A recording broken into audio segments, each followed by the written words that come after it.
Hello, bonjour, welcome. My name is Yewande Olubowale, Trade Advisor here at the World Trade Center, Winnipeg.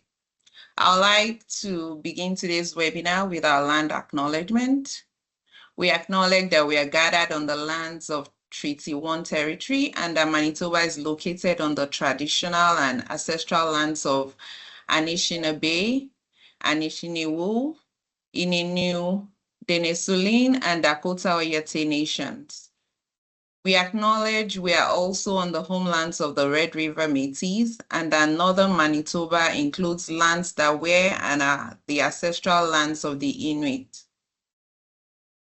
The World Trade Center Winnipeg team respect the treaties that were made on these territories and acknowledge that harms and mistakes of the past and present throughout our nations.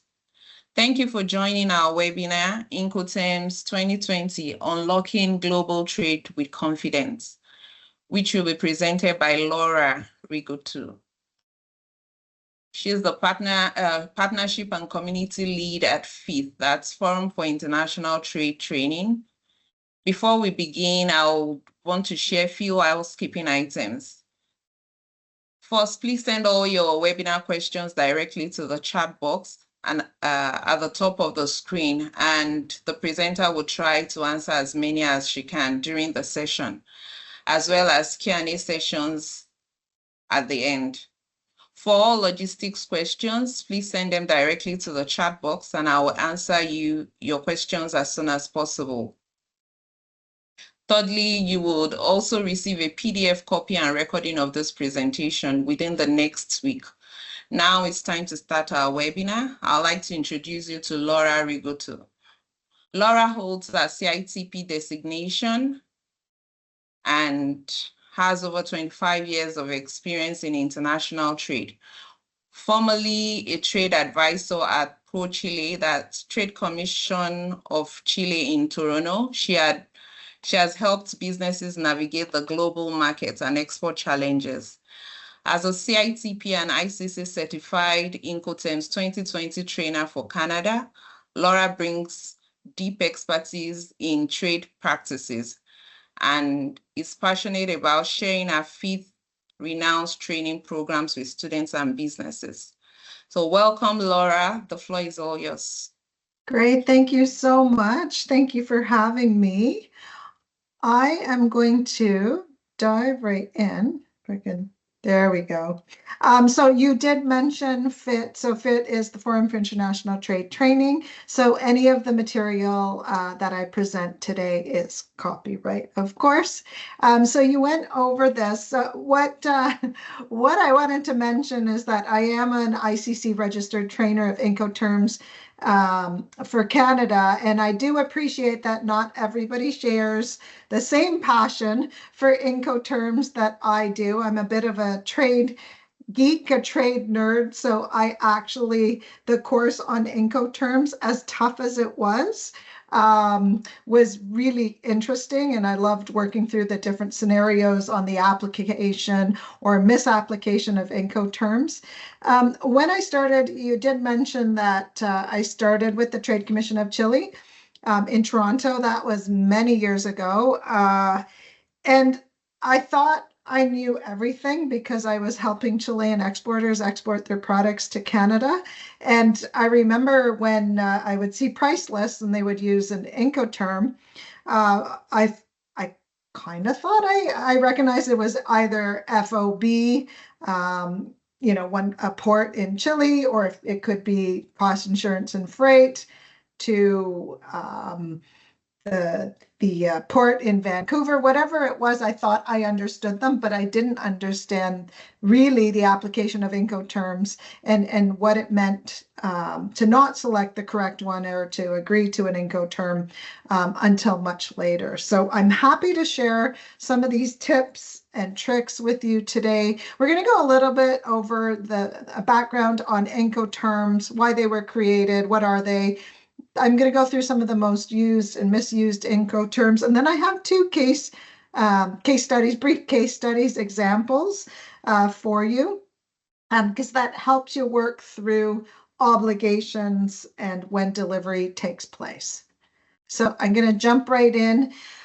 Whenever I see images like this, or when I watch the news and I see that, that there's been a disaster, or in the case of the picture on the left-hand side with Ever Given, the ship that was stuck in the Suez Canal that created that traffic jam, and then all the cargo sat, and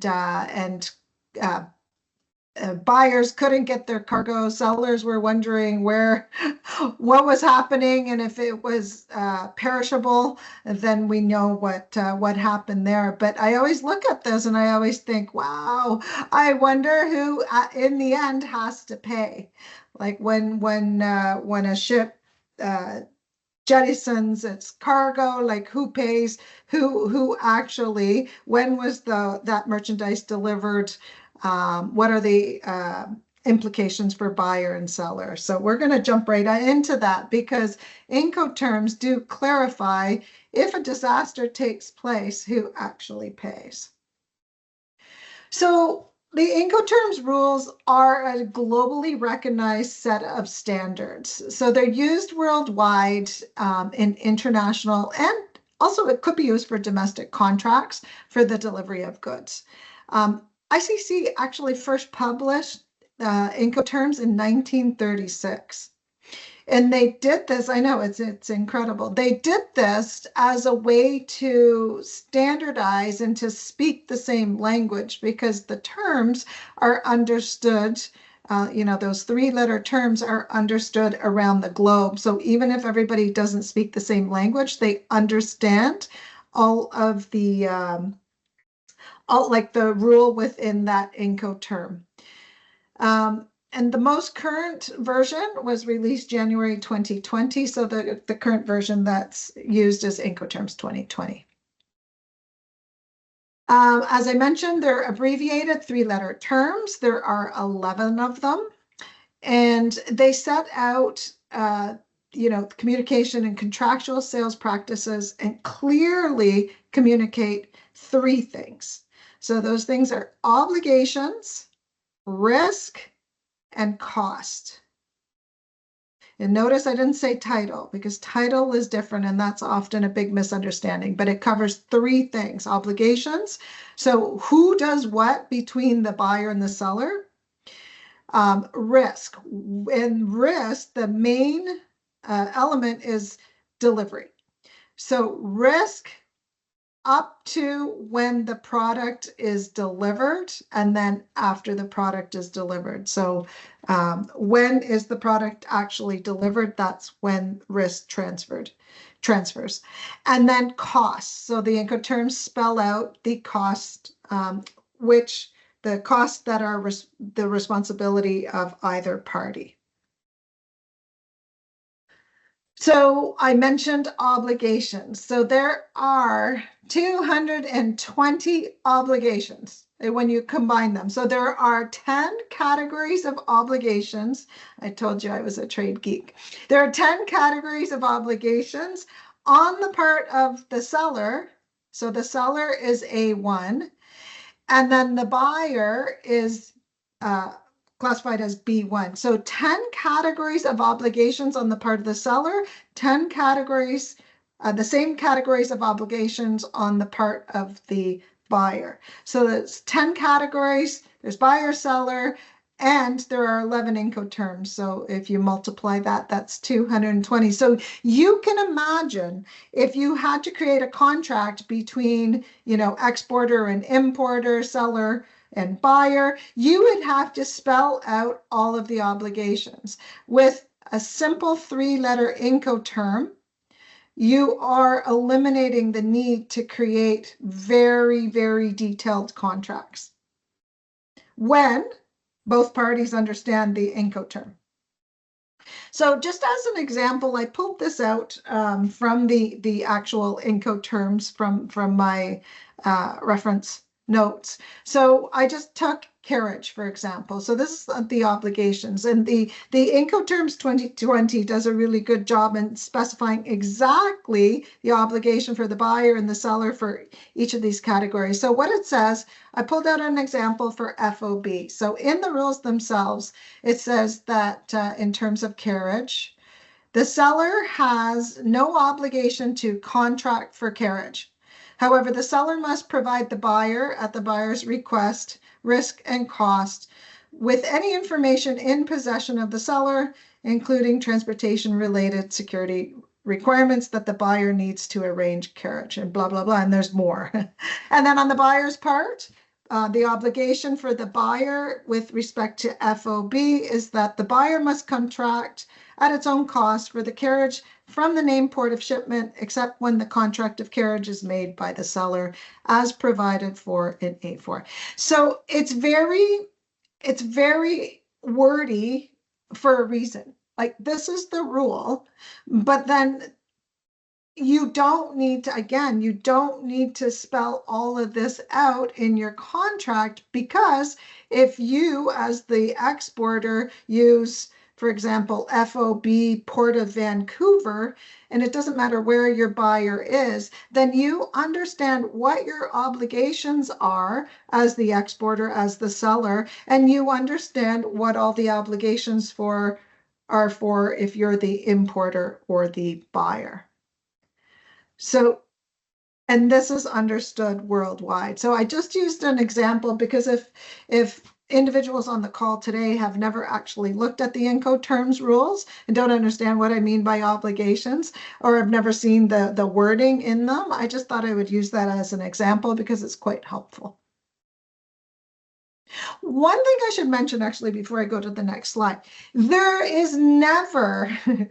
would never be a situation where you have to memorize the wording of the Incoterms rules, but you have to understand, or you should understand enough to know the obligations for the different Incoterms that you're using, either if you're an exporter, that's on your sell sheet, or you're importing materials that you're accepting an Incoterm. So you always have the Incoterms rules that you can purchase from the International Chamber of Commerce, where you can actually look at all of these obligations. You'd never be required to memorize. For logistics companies, shipping companies, they know these Incoterms rules and the application of them. So it's kind of ingrained in them, but you as the exporter really should be familiar with some of the nuances, so the understanding of Incoterms and how they're applied. Okay, so Incoterms rules augment or strengthen contracts. So I mentioned, instead of writing everything out, the Incoterms rules really do simplify trade. They're not required by law, nor are they mandatory. So if you have a contract with your importer, your buyer, you don't need to use an Incoterm, but you'd better spell out all the obligations on the part of each party. So they certainly would simplify any kind of contract. As I mentioned, buyers and sellers can draft their own contractual terms. Contracts referring to previous versions of Incoterms are valid. So if a company is still using Incoterms 2010, for example, that's still valid as long as it's specified Incoterms 2010. Now, most companies, most traders would use the most current version of Incoterms, which is 2020, in their contracts. But if there's a rare there could be some exporters, some traders that are using an older version of Incoterms. If a contract just refers to Incoterms and not Incoterms 2020 or a specific year, then the Incoterms 2020 would apply. So it's always the current version of the Incoterms. So correct examples of the use of Incoterms is, for example, XWorks, EXW, and then you name your place of delivery, and then you write Incoterms 2020, the year. So as an example, XWorks, say Winnipeg Factory, Incoterms 2020. Or FOB, and then you would name the port of shipment. You could do FOB, Port of Montreal, FOB, Port of Vancouver, Incoterms 2020. And then, or DPU, delivered at place unloaded. You would name the place of destination. Let's say you have a buyer, an importer in, I don't know, in Italy. You could have delivered DPU Genoa, Incoterms 2020. All right. So what is not covered? So the Incoterms does not address the following. The Incoterms doesn't assess whether there's a contract of sale or not. Okay. It doesn't specify the goods sold, right? It's just a price using an Incoterm. Also does not address the time, place, method, or currency of payment for the price. Breaches in the performance of contractual obligations. So if there's a breach of contract, that's not covered in the Incoterms. Remember, Incoterms spells out obligations on the part of buyer or seller and when delivery takes place. Doesn't talk about the remedies for breach of contract. Does not, and that's why it's highlighted, does not address the transfer of property or title of goods. So that is one of the biggest misunderstandings. Also doesn't cover the effect of sanction or, trade embargoes, etc., the imposition of tariffs, other export-import prohibitions, doesn't cover force majeure or hardship, intellectual property rights, or the method, venue, or law of dispute resolution. I am not saying that Incoterms will prevent any kind of dispute. You may still get disputes. You may still, the buyer's going to say, well, I delivered it in this condition. And then the seller will say, I delivered it in this condition. And the buyer says, no. When my carrier went to pick up the goods, they were spoiled or whatever that might be, damaged. Okay. It doesn't resolve all disputes, but as I mentioned before, it definitely augments all contracts because it simplifies and it creates the same language for everyone. All right, so some of the definitions. So we've got, and we're going to go into the modes, the Incoterms that are multimodal, and then the Incoterms that are for sea and inland waterways. So on this chart, there's so much information here, but I'm just going to give you high level how this works. So you can see from this wall chart is actually available from the International Chamber of Commerce. I think this PDF is just available for free to download. But then if you want to order a wall chart, you would have to pay for that. But in any case, and I used to have this when I was working for a small manufacturer in the electrical metering space. I had this in my office, and I had this on the wall, and I remember people in production, people from different departments would come in and were like, what is that? They couldn't understand. But I would actually refer to this quite often because it tells you, the costs, the when risks are transferred and the like when the product is delivered. So unless you kind of understand what Incoterms are, this would just look like, I don't know. This would be very complicated to understand unless you really understood what you're looking for. So on the left-hand side is the multimodal Incoterms, everything from XWorks. So obligation minimal on the part of the seller. all the way through to delivered duty paid, where the seller is responsible for getting that product to the buyer, to the importer, and clearing it through customs and paying any duties that are that accrue. So minimal obligation all the way. So they say, you know, on E terms or D terms. D terms is more obligations on the part of the seller. So those are multimodal. And then on the other side, there are 4 Incoterms that are waterway only, maritime only Incoterms. So that's free alongside ship, free on boards, cost and freight, and cost, insurance, and freight. And then the definitions within each are like free alongside ship.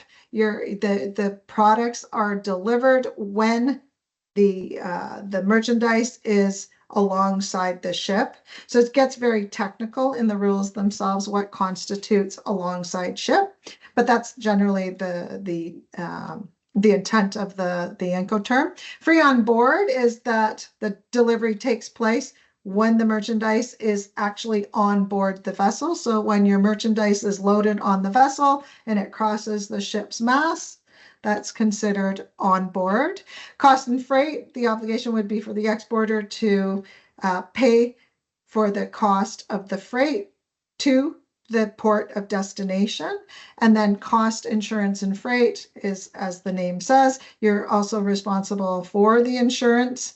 And there are certain like you have to, there's a certain level of insurance coverage under that Incoterm, but you're responsible for loading the merchandise onto the ship, paying the insurance, paying the freight all the way to the port of destination. And then you deliver once the ship arrives at the destination. I think I'll skip through because there are a lot of nuances within each of these, but I just want to give you a high level overview. So Ex Works.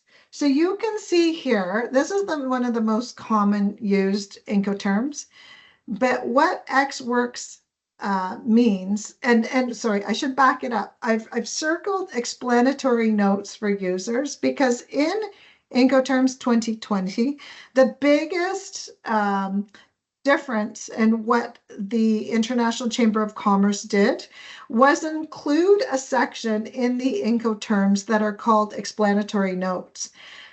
So before Incoterms 2020, a lot was up to interpretation. So in this one, they took the time to create those explanatory notes, which are really good, especially for some other Incoterms, which might be a little bit more complex, but the explanatory notes are fantastic. So it says here under Ex Works, delivery and risk. So it spells out, and another thing they did was really put delivery at it is the heart, it's the foundation of Incoterms, because your obligations happen to the point of delivery, and your risks are to the point of delivery. So defining when you actually deliver is really the heart of each Incoterm. So they've explained when delivery occurs. So for Ex Works,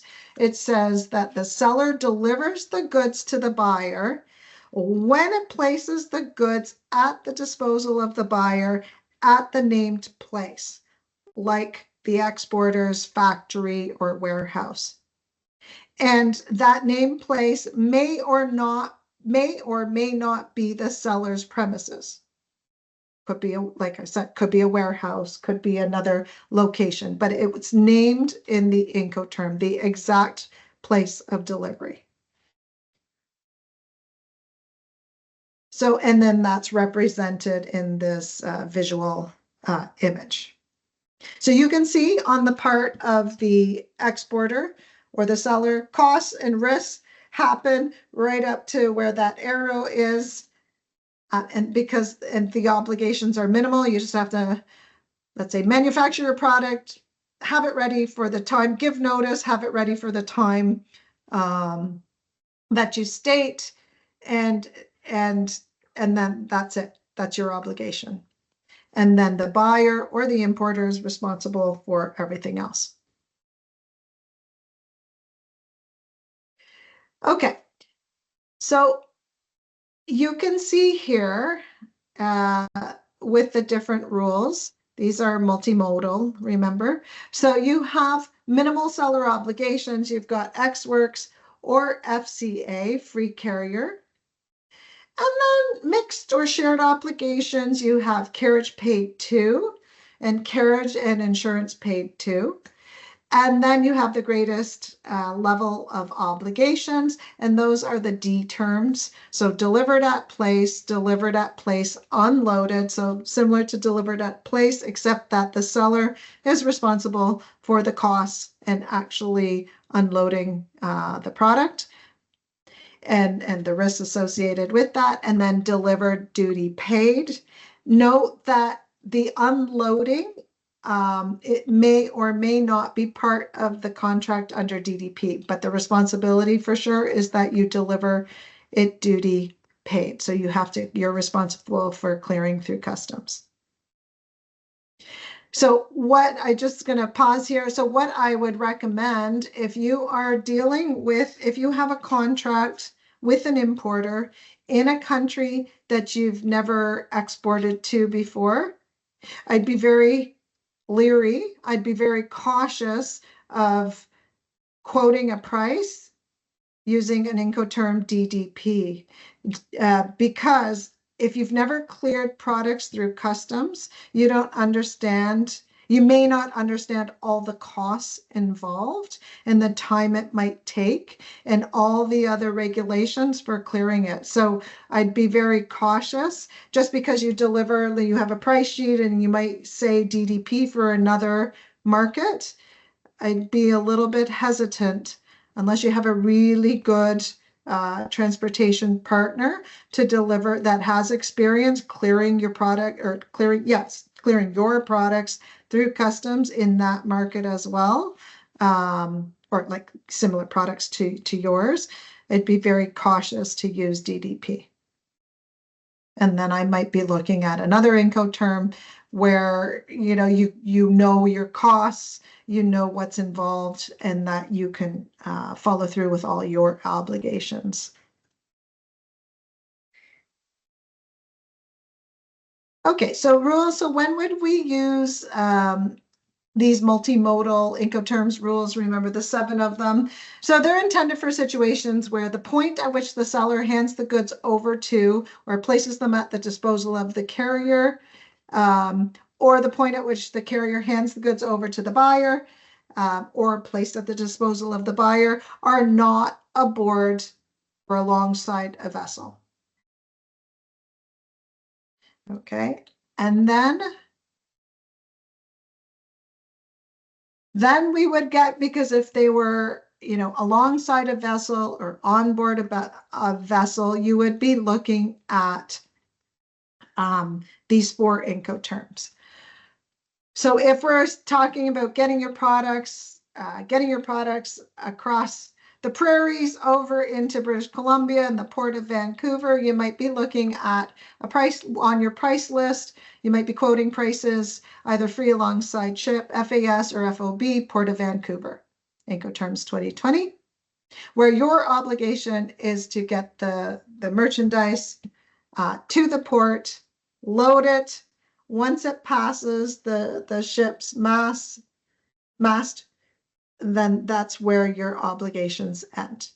And then if you were to quote where you're going to cover, as the exporter, you're going to cover the cost and freight or cost, insurance, and freight to the port of destination, to your buyer's closest port, then you would quote on CFR or CIF terms.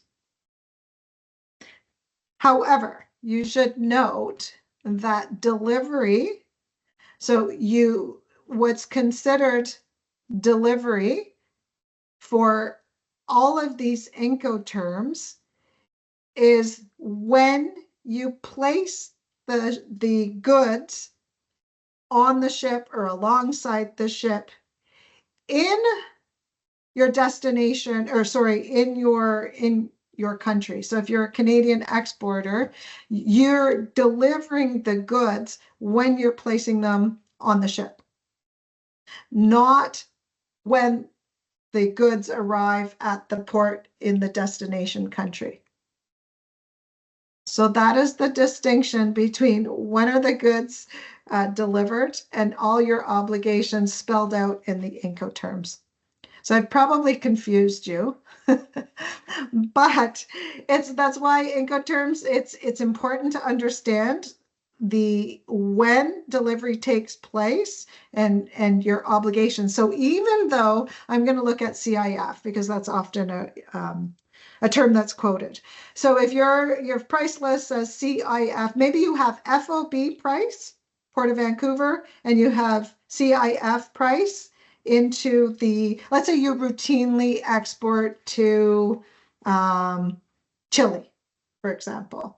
So if you routinely export to Chile, you might have FOB Port of Vancouver, one price that's FOB Port of Vancouver, or you might offer your Chilean importers cost insurance freight Port of Valparaiso, Chile. So obviously there's going to be a difference in price. Your CIF price is going to be more, significantly more than just your FOB price Port of Vancouver. And the difference is when you when you deliver the goods, though, that you deliver the goods once you pay, your costs are more under cost insurance and freight, but you actually deliver your goods at the port in Vancouver. All right. I'm looking it's just these little nuances, and it all goes back to understanding the Incoterm, understanding the obligations and the costs and the risks. So it'll help once we move through some examples. All right, so these four Incoterms are intended for situations when the means of transport used is a vessel, so either carrying the goods by ocean or inland waterway. These rules are not appropriate when goods are handed over to a carrier at an inland point, such as a terminal, okay? So I'm going to explain this in a second because when I talk about the most misused. All right, so the most used are Ex Works and FOB, cost and freight, and cost insurance and freight, and delivered duty paid. But I have here most often misused are Ex Works and FOB. So I have seen in my own experience, I have seen many times when people have said FOB, let's say FOB Regina, Saskatchewan. You can't, because you're not putting that merchandise on a ship or alongside a ship. So you cannot use FOB. And when I was working for that manufacturing company, it was just in the Greater Toronto area, they were using FOB all the time. And I flagged it and I said, you can't say FOB. They're like, no, but that's been in our terms and conditions forever. And I'm like, well, it's been inaccurately in your terms and conditions forever. You can't say FOB when you intend to either put it on a transport or load it onto the buyer's carrier. You can't use FOB because that carrier is not a vessel, it's not a ship. So and then I'm going to use an example of why Ex Works is the most often misused. So here you've got Ex Works. So you can see this is a close-up of just this term, so it's easier to see. So I read the definition of Ex Works. So Ex Works means that you deliver the goods when you place the goods at the disposal of your buyer at the agreed place and at the agreed time. So it could be X works, your warehouse, between, say, Monday to Friday between 1 p.m. and 4 p.m., or you could have a specific date between 1 and 4. That is your obligation. The seller or the buyer is then responsible to pick up those goods from the agreed upon location, but there is no obligation for the seller to load the goods. Remember, your obligation ends. You deliver the goods when you place them there at your loading dock at the agreed time. That's it. That's the end of the obligation. So often, and most, I would say most companies misunderstand this Incoterm because they think that the obligation is then to load it onto the carrier, onto the buyer's carrier, or onto the buyer's truck. That's not the Incoterm. So free on board, I mentioned that as an example. So free on board, there's no port in Winnipeg, as far as I know. So using FOB, so if any of you on this call today are using FOB Winnipeg, that is not correct. Okay, so it's about understanding, and then on your price list and when you're talking to potential importers, make sure you are using the correct Incoterm. Cost and freight is, again, just the little, some of the little nuances. The delivery is at the center, is just at the heart of all Incoterms. So for cost and freight, even though you're paying for the cost of, if you're paying for the cost to get it into the port of destination, you still deliver it when the goods are placed on the vessel in your home country. Okay, so the distinction between when it's delivered, what you're paying for, like your cost, because you're quoting on cost, you're saying you're going to handle cost and freight, but it's delivery. When does delivery take place? And then that is your risks. Your risks are transferred to the buyer once you deliver. And then cost, insurance, and freight, there's the added cost of insurance. You have the obligation to contract. There's a certain insurance clause, certain level of coverage that you as the seller must take out this insurance policy. Doesn't mean that the buyer won't have their own insurance, but you, if you quote on CIF terms, you're responsible for the insurance and the freight, and the insurance in the Incoterms rules is a specific, like it's limited coverage, but it's a certain level, certain clause. And then unloading is always tricky. There's a lot of there's a lot of language around unloading, but if it's included in the cost of the shipment, then it's paid for by the seller. And then your buyer can't come back and say, oh, well, you owe me. Or like the seller can't go to the buyer and say, well, I included it in the cost of the shipment, but that wasn't part of the Incoterms rule and you need to pay me back. They might not, but that's not part of the Incoterms rule. All right, and then you've got duty delivered, duty paid, where you see that delivery takes place once the goods pass through customs. Again, that unloading is a bit ambiguous. The only Incoterms rule where you as the seller are responsible for the cost of unloading and delivery doesn't take place until it's unloaded, that's under delivered at place unloaded, DPU.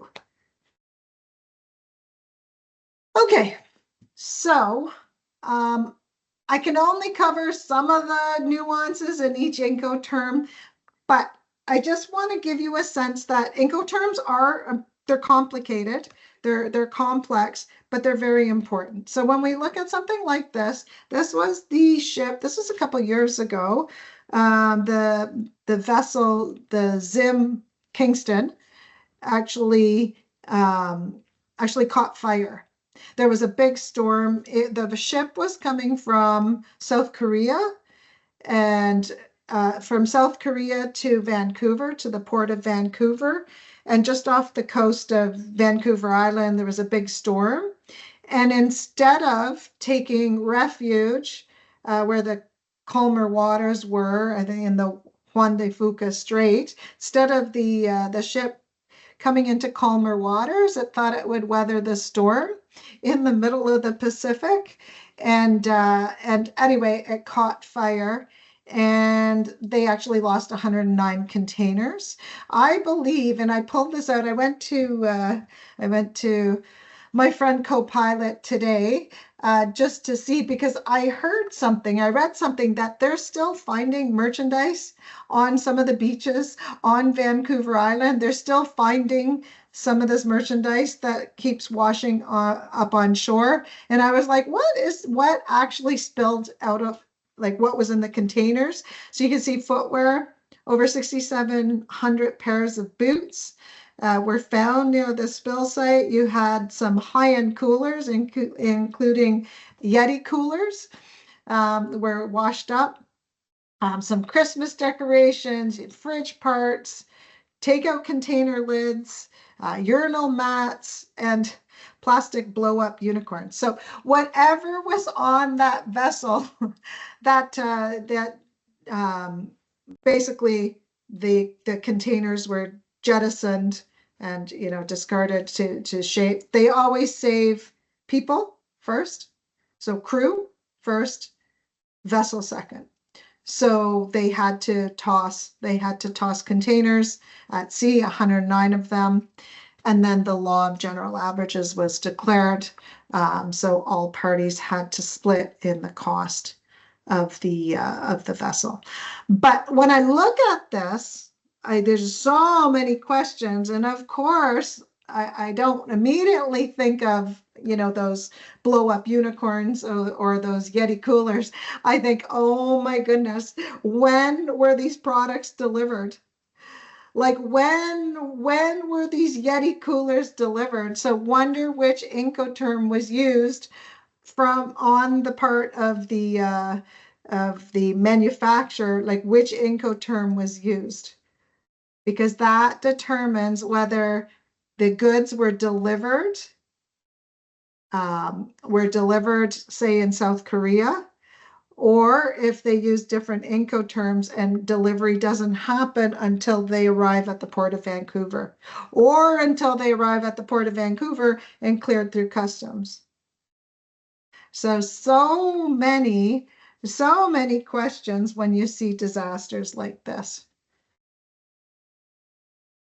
All right, so here is an example. Just to show you the application of the rules and how it might affect you as the exporter. So an exporter of wind turbines from Burlington, Ontario, has an agreement to sell a full container of equipment to a buyer in Spain using cost and freight, Port of Valencia, Spain, Incoterms 2020 in their contract of sale. The company in Burlington hired a trucking company to take the container to the Port of Montreal, where it was loaded on board and shipped to the Port of Valencia. While en route, the container is jettisoned along with many other containers during a heavy storm. So the equipment never arrives in Spain. Does the buyer have any recourse to the seller for the shipment since it never arrived at the destination? So here is where I want everybody to weigh in.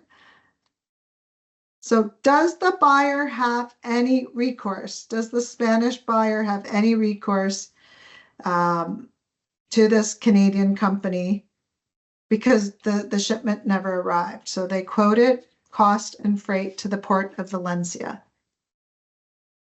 So let me see here. Does anybody? Okay, I want people take a guess. If you take a guess and put it into the chat. So Does the buyer have any recourse? Maybe say, if you think the buyer has recourse, write yes in the chat. Or write no.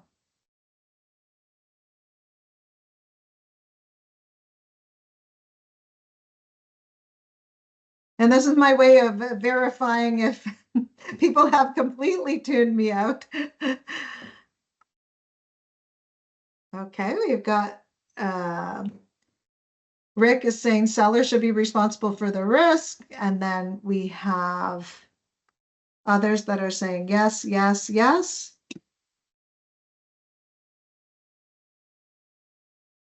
I see that Lisa's typing, so I'll wait for that response. Fernando saying yes.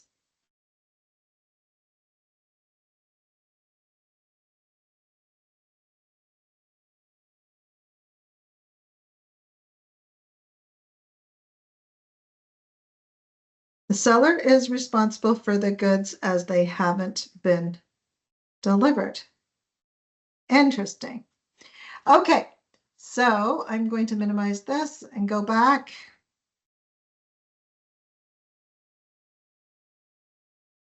So if we look at this chart,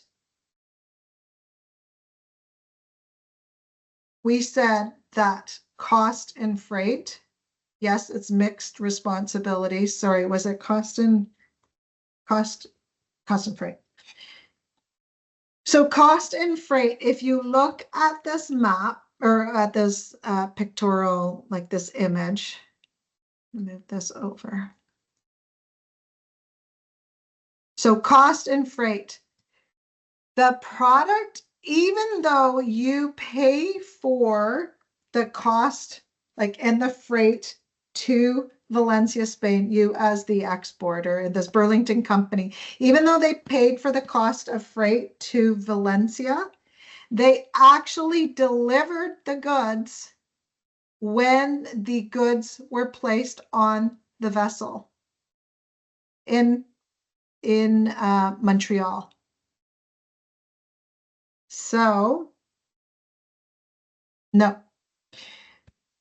The seller delivers when they're on board the vessel. The seller contracted for carriage and paid the cost and freight necessary to send the goods to the named port of destination, in this case, Valencia.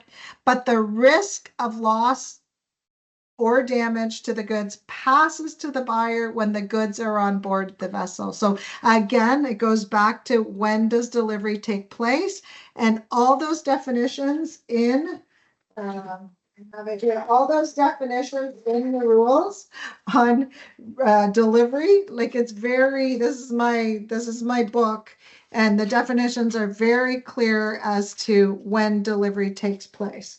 So if you're a company, like, and you've got, this equipment, for example, this Burlington company, they really do need to understand the nuances.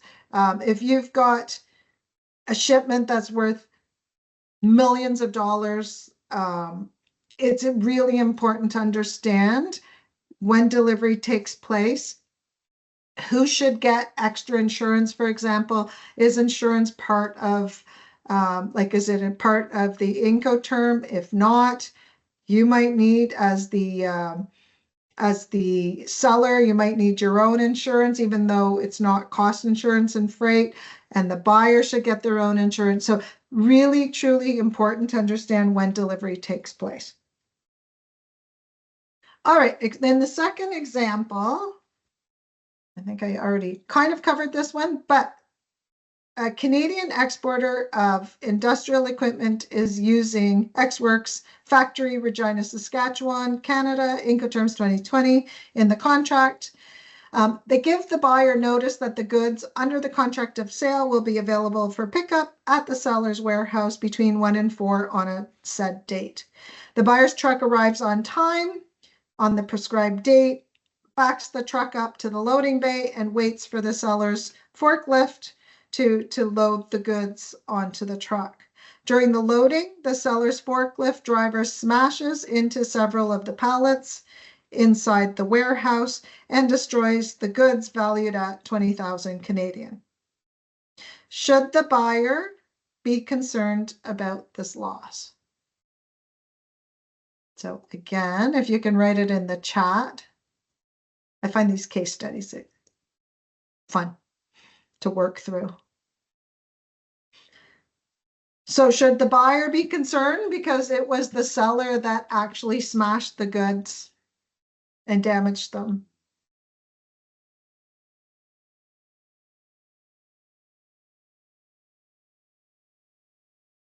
Any guesses?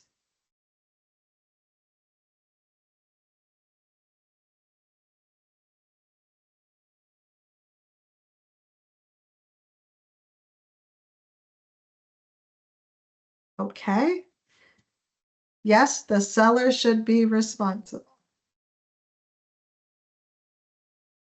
The driver should not accept the damaged goods. Responsibility should remain with the seller. I think we're on to something. So, under the Incoterms rules, oh, we said it. There's someone else typing. I'll just wait.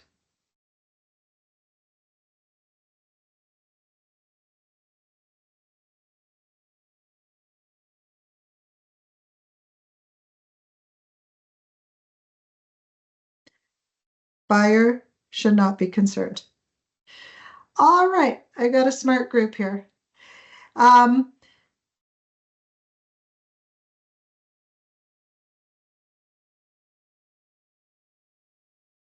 sorry, you said the buyer should not. All right, it is the buyer's loss. So this one this is one of those areas that people don't think about it. Under X work, so the seller delivers when it places the goods. There's nothing at the disposal of the buyer. There's nothing in the Incoterm which says that the seller is responsible for loading. Sorry, I've lost my, can you still hear me? I think I minimized something and I can't see that everybody's still online. Yes, we can still hear you and see you.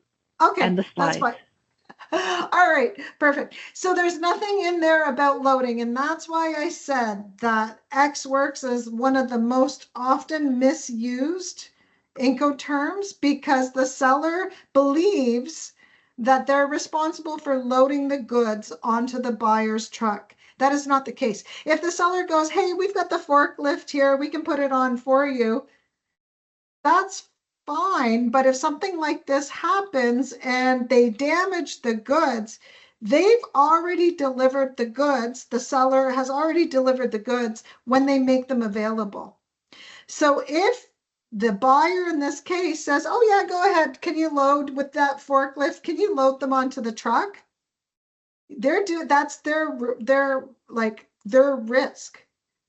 It's the buyer's risk because they bear all costs and risks. So if the seller damages it, that's on the buyer. So you're going to let that sink in for a while, because that was opposite of what most of you said in the chat, which I can't find right now because I've done something.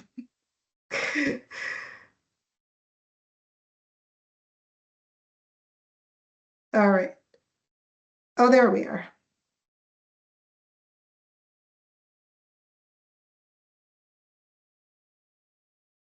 Okay, I found it again.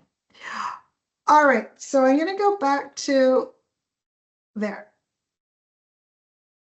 All right, so my top tips for you, because I'm looking at the time, we're 5 minutes to. So an export price should be quoted with an Incoterm. So a lot of times I've seen with companies where they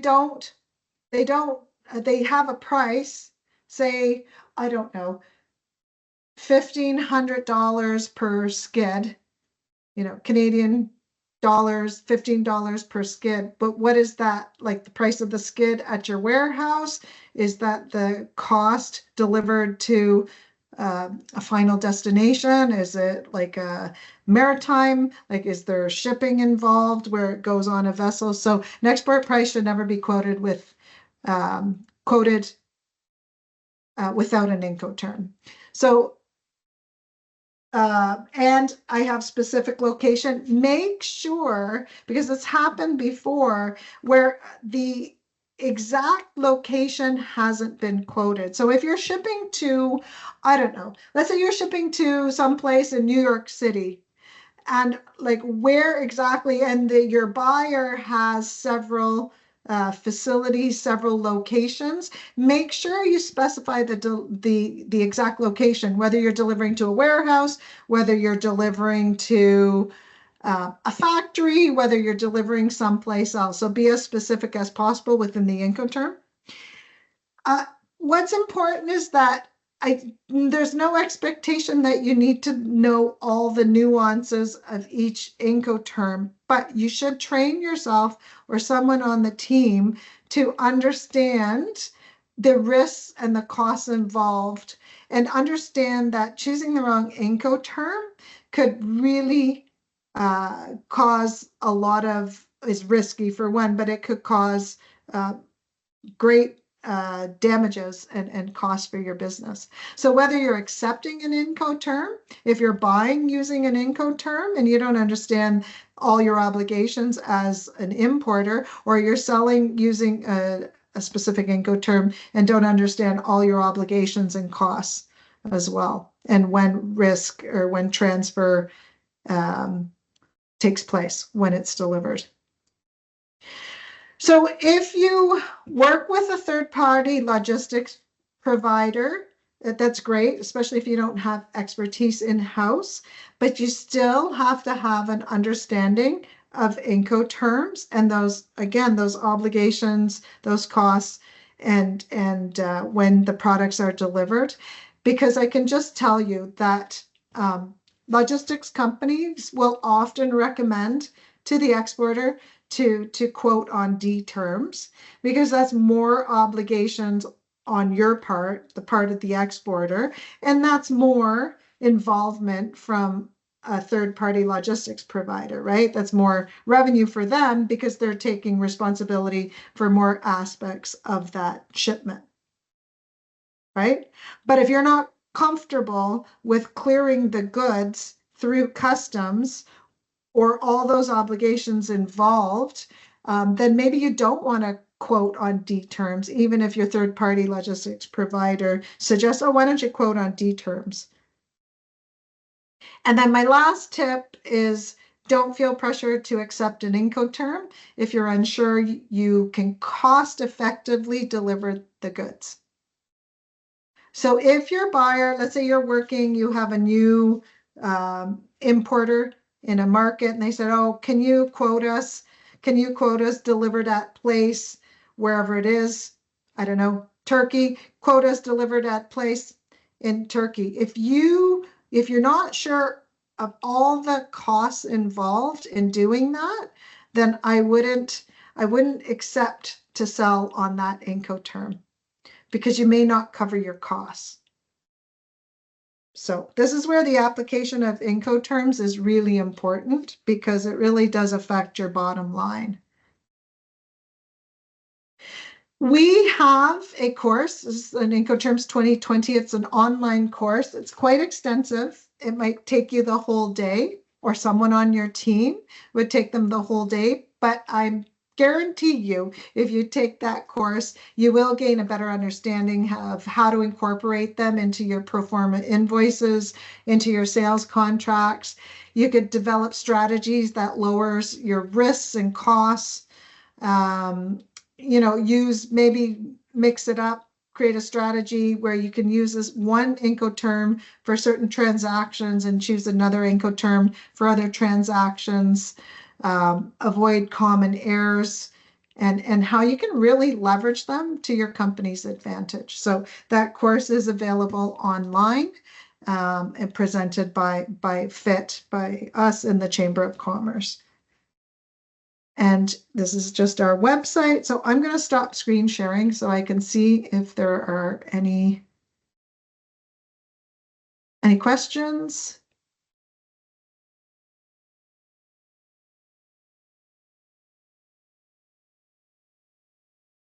Thank you, Laura.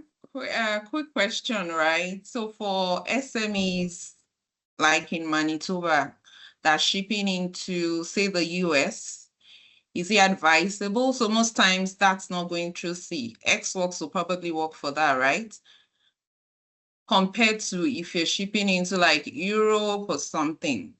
Yeah, so it's very different. So if you're using courier, like courier packages, normally that would be just like these small packages are often you're quoting like DDP, DAP. right? Because they pay the duties up front. So so that's typically with couriers, it's a little different. So this is more for the companies that are like have bigger shipments where we're talking about pallets, like, pallets, half container maybe. It's paramount to understand Incoterms when the value of your shipments aren't just these small little shipments that used to qualify under, say, de minimis, right? We're talking more about the other larger shipments. Yeah. Okay, we have a question in the chat box. It's saying, is there a separate guide to when there's the change of ownership? Well, that is, yeah, so that the Incoterms rules don't address transfer of title. So that gets really complicated because, and it also doesn't, Incoterms rules doesn't cover financing, right? So often like the letters of credit, payments, all that kind of stuff doesn't address it. So depending on the method of payment that's used, that's often when that transfer of title, right? If you get a letter of credit, if you're like on the open account, so that's completely separate. So that wouldn't be through the International Chamber of Commerce. Yeah, but that is a great question. What is this? This is, upcoming events. Yeah, so that's the upcoming events that we have. So I'd just like to say thank you to everyone who joined this webinar. And thank you, Laura, for delivering this insightful presentation. I've also included all our upcoming events, so please make sure to check those out. Thank you for your time, and we'll hopefully see you online again. Thank you, everyone. Yeah, thank you so much. Thank you, Laura. Yeah. That was fun.